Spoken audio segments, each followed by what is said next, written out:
Pak Dokter Misno. Ah, begitu masih masih di line tersambung, Pak? Alhamdulillah ya. Baik. Baik. Heeh, baik. Pak Dokter Misno, tadi menurut apa namanya Pak Dokter Zainal, organisasi itu akan berkembang, akan tumbuh ya menjadi satu impian yang luar biasa, menjadi hebat itu karena ada satu visi yang dibangun. Ya, kemudian dari situ ada terukur dan menjadi budaya gitu kan nanti ya. Nah, ini kalau dari sisi Pak Dokter Bisno ini dari sisi apa nih nanti? Nah, itu silahkan di apa dielaborasi mungkin ya, dielaborasi dari satu pertanyaan tadi. Ya, baik. Terima kasih Pak Kang Rendra ya. Ini menarik sekali nih kalau bicara tentang organisasi. Jadi saya ingin melihat banyak perspektif ya. Ketika kita kan bisa fokus mana mau ke bagaimana mungkin mewujudkan satu misalnya organisasi yang unggul, atau mungkin kita juga bisa flashback juga kepada sirah ataupun sejarah histori di masa lalu, dan juga kita bisa juga menggunakan perspektif dari our religion, our spirituality ya, keyakinan. Ini menarik. Jadi tadi kalau Pak Dr. Zainal berbicara tentang organisasi ya, kalau saya pertama berangkat dari definisi ya, bahwa di dalam Islam itu juga ada minimal itu ada dua istilah Kak Rendra. Yang pertama itu an-nizam ya, an-nizam gitu ya. Artinya itu adalah struktur sebuah satu kesatuan yang tidak bisa dipisahkan dan memiliki satu tadi dream, memiliki satu main goals, tujuan. Nah, yang kedua itu ya betul. Yang kedua dari sisi juga yang kita sudah biasa dengan al-jamaah. Nah, sejatinya al-jamaah dalam konteks ini dia adalah sebuah organisasi.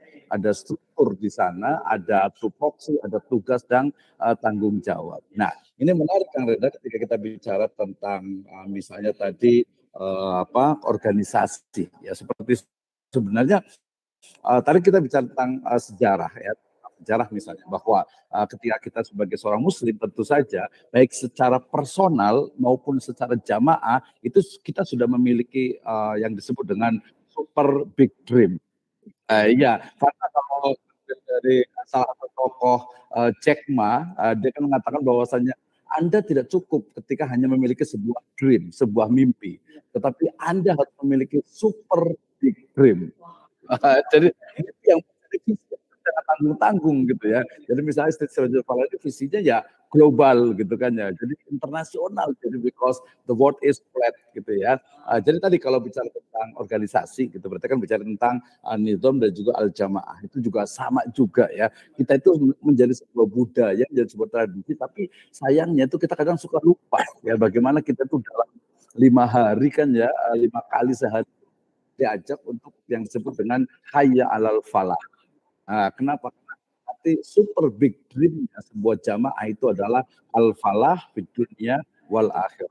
Ya, jadi falah artinya betul-betul sebuah kesejahteraan ya di dunia juga di akhir. Walaupun sebenarnya dia bukan falah itu terlalu sempit juga ketika bicara hanya tentang kesejahteraan. Tetapi ya falah aja gitu ya. Bisa menyebut kesuksesan tapi lebih dari itu. Iya, makmur juga, tapi makmur kesannya itu terlalu uang, padahal bukan hanya uang, tapi kenyamanan gitu kan ya, kemudian juga perdamaian, termasuk juga untuk orang lain.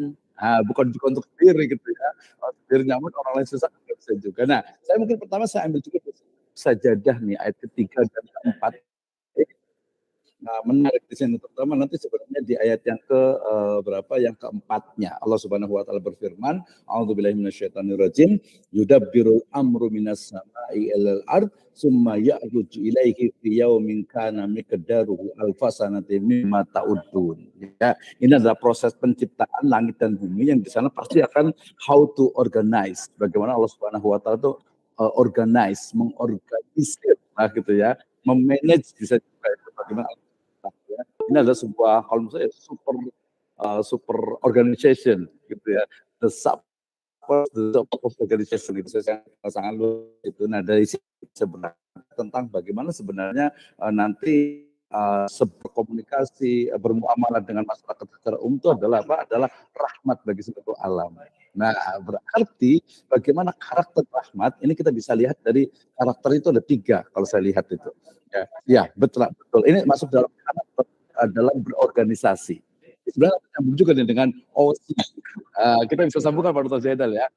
Yang pertama itu adalah ubudiyah. Ya, jadi bagaimana seluruh aktivitas itu mesti ya harus ada unsur ibadahnya. Kenapa? Justru ibadah ini yang menjadi energi yang luar biasa. Sebuah mimpi itu tidak akan tercapai kalau tidak ada rasa bahwa oh ini adalah sebuah ibadah. Yang kedua adalah mas'uliyah, tanggung jawab.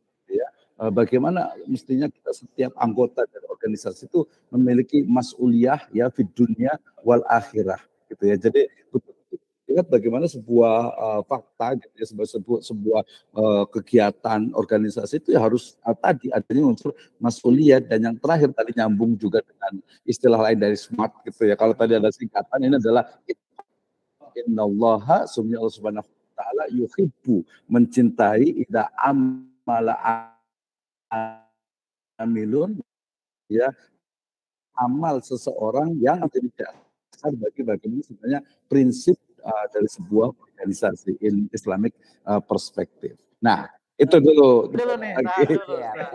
Ini masih belum panasnya masih Iya, hangat nih kan. Oke. Belum pertanyaan yang sulit ini belum.